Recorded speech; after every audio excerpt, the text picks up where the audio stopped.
তো চলুন দেখি পুরো নারুটো ওয়ার্ল্ডের মধ্যে আজ পর্যন্ত কতজন রাসিঙ্গান ব্যবহারকারী আছে এবং তাদের মধ্যে সবচেয়ে শক্তিশালী কে। পুরো সিরিজটিতে এখন পর্যন্ত মাত্র 9 জন রাসেঙ্গান ব্যবহার করেছে। এখানে আমি কোনো ফিলার এপিসোড যোগ করব না। তো সবার প্রথমে নাম্বার 9-এ আছে হিরোকো। সে কোনোহারো একজন শিনোবি যাকে আমরা নারুটো উইলস অফ ফায়ার মুভিতে দেখেছি এবং সে রাসেঙ্গান ব্যবহার করতে পারে। নাম্বার 8-এ আছে কাকাশি হাতাকে। কাকাশি মিনাতোর কাছ থেকে রাসেঙ্গান কপি করেছিল এবং সে বেশ ভালোভাবে এটি ব্যবহার করতে পারত। নাম্বার 7-এ আছে কোনোহামারু সারুতোবি। কোনোহামারু নারুতোর থেকে রাসেঙ্গান শিখেছিল এবং সে বেশ ভালো রাসেঙ্গান ব্যবহারকারী। নাম্বার 6-এ আছে কাশিঙ্কোজে। কাশিঙ্কোজে জিরাইনা সেনসুইয়ের ক্লোন এবং সেও একজন ভালো রাসেঙ্গান ব্যবহার করে। নাম্বার 5-এ আছে জিরাইয়া সেনসুই।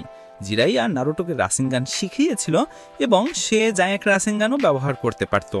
4-এ আছে মোমোশিকি। মোমোশিকি কত ভালো রাসেঙ্গান ব্যবহারকারী তা তোমরা বোরুটো এনিমের মধ্যে দেখতে পেয়েছো। নাম্বার 3-এ আছে মিনাতো নামিকাকে। মিনাতো রাসেঙ্গানের আসম স্রষ্টা এবং সে জায়ান্ট রাসেঙ্গানও ব্যবহার করতে পারত। নাম্বার 2 আছে নারুতো উজুমাকি। এটি তোমার জন্য জানা যে নারুটো কত বড় রাসেঙ্গান ব্যবহার করে।